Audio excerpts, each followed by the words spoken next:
Yo, Wax here, and today we're talking about Soulframe. It is a new upcoming MMO from the makers of Warframe, Digital Extremes.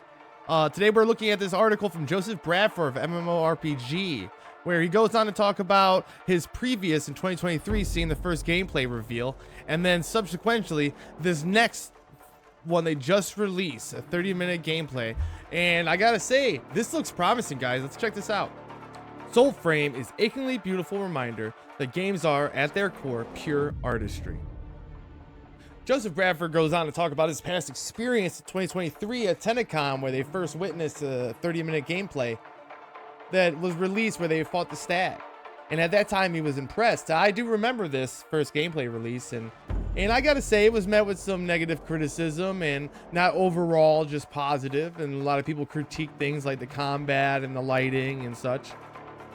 But he goes on to say that looking at this new gameplay that they just released, I watched it at least 3 times on Saturday from my home, and I'm not ashamed to say, each time it moved me to tears. I gotta say, Joseph, that's a pretty strong sentiment to have, but right now on the screen you're seeing that trailer they just released, and I gotta say there is definitely clear improvement from the first one. Clear improvement. And I like it. It seems more fluid. The lighting looks better. I like that they added the magic gameplay to it.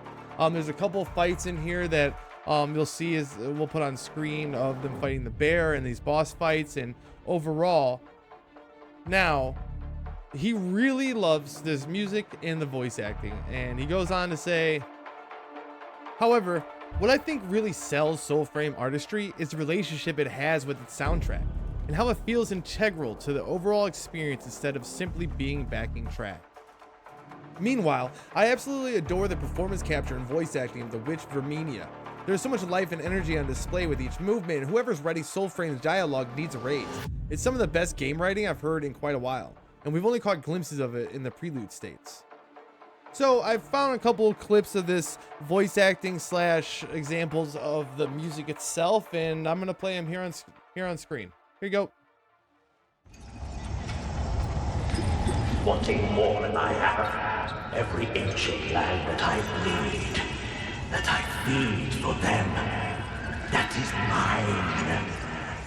Mine.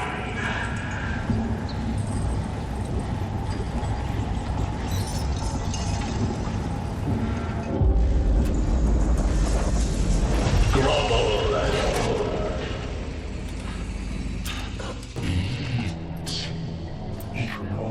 Go away.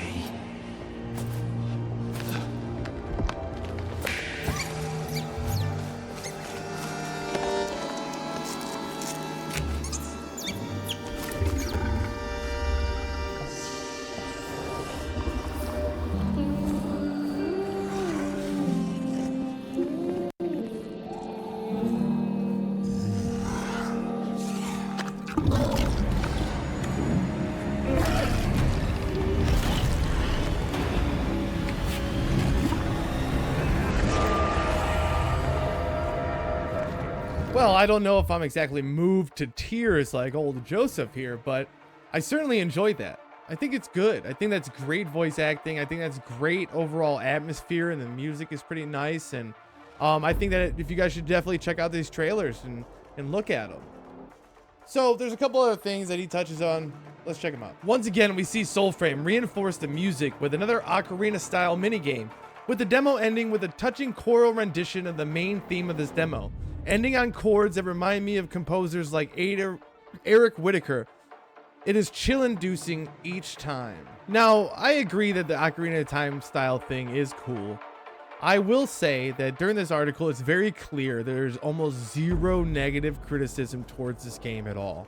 It's very clear that Joseph is biased entirely. He totally supports the game, which is okay. You can entirely love a game, but I do think he is not touching on a few of the things that I think are important. Like, the combat still seems a little stiff. It still seems a little like awkward. It's hard for me to really put it into words, but something seems off, and I would really have to play it to see if it feels good. He wraps up the article with, Soulframe isn't even fully out yet, but I'm so glad it exists. Games are, at their fundamental core, works of art. Something I think gets missed with all the generic chaff in this industry. It has a tendency to spit out time and time again. That's not to say there aren't artists working on those projects, but in a bid for ultimate profits at the expense of the art, the latter gets lost or missing entirely. Now, I definitely know that he wasn't going into this. It's pretty clear that Joseph wasn't going into this as a critique of the game. That he was just going into this to say, hey, this game is very, very artistic, and its passion from the devs are being shown through their lore and their world building and the way they presented their story. And I totally respect that. But it's almost a missed opportunity, and almost hurts his argument to push how artistic and how beautiful this game is when you don't touch on anything that the game might be doing wrong, maybe. Right? I don't know. Either way, I am really excited how this game looks. I really want to play it. I just applied to get into the beta. Just applied to get in the beta. Hopefully we'll see if that comes through, and if so, we'll be doing a couple live streams with us playing it. But I don't know. What are your guys' thoughts on Soulframe? Are you excited for it? Is it another MMO you might get yourself into? Or is this one of these things where you're like, I don't even care, dude? I don't know. Either way, let me know what you think in the comments. And thanks so much for watching.